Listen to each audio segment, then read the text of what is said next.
When you think of coding, what pops into your head? Spreadsheets, servers? Well, today, we're going to explore a totally different side of programming, one where your keyboard pretty much becomes a paintbrush and your screen becomes a canvas. Let's dive in. Just take a look at this.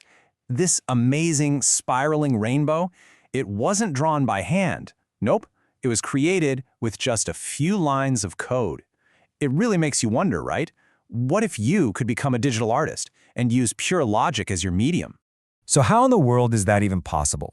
Well, the tool behind that incredible artwork is surprisingly simple, and get this, if you have Python installed, it's probably already on your computer right now. So let's meet our digital artist. It's called Python Turtle. It's a library that just comes with Python, and its whole job, its entire purpose, is to give you a virtual pen, the turtle, that you can order around to draw anything you want on the screen. It's such a direct and fun way to turn instructions into actual images. Okay, now this is where it gets really cool. On the left, that's our modern virtual turtle. But on the right, that's its great-great-grandparent, a physical robot literally designed to hold a pen and draw on paper.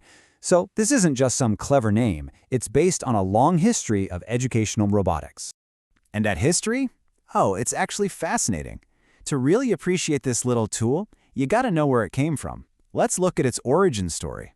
So the whole idea started way back in the 1940s with those drawing robots we just saw.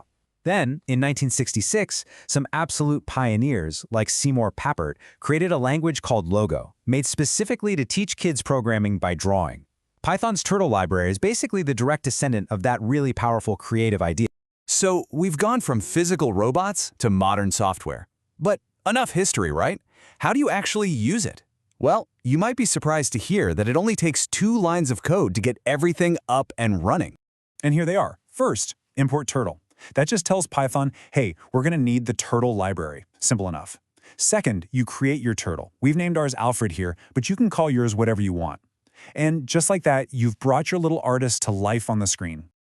All right, once Alfred is ready to go, you only need these 4, just 4 basic commands to draw literally anything you can imagine. As you can see, you can tell it to move forward or back a certain number of pixels, and you can tell it to turn left or right a certain number of degrees. That's it. That is your entire toolkit right there. Let's put that into practice. Let's say we want to draw a simple square. The logic is super straightforward. We're going to move forward, make a sharp 90-degree turn, and then just repeat that whole process 4 times. This is the blueprint, the game plan, before we even write a single line of code. And here's what that plan looks like as code. Alfred.forward50 moves our turtle forward 50 pixels. Then Alfred.right90 turns him 90 degrees. You just repeat those 2 lines over and over, and boom, you've got a perfect square. It's that direct translation from an idea to an image that makes turtles so powerful. Okay, drawing a square is pretty neat, but let's be honest, we want to create art, right? So let's see how we can level up from these simple lines and build something truly beautiful. Writing out every single command over and over again is, well, it's repetitive. The key, the real secret sauce to unlocking complexity, is to get the computer to handle that repetition for us. And in programming, repetition means using a loop.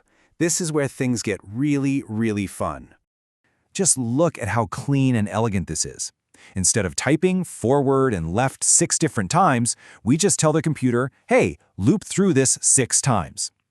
We've just replaced a ton of code with just 3 lines. Now we can draw any polygon just by changing a single number. How cool is that? And now we add the personality. You are not stuck with a boring black pen on a white background. No way. You can change the background color of the whole canvas, change the pen's color, change its thickness, and you can even tell your turtle to fill in the shapes it draws with solid color. This is how you go from a simple blueprint to a real masterpiece.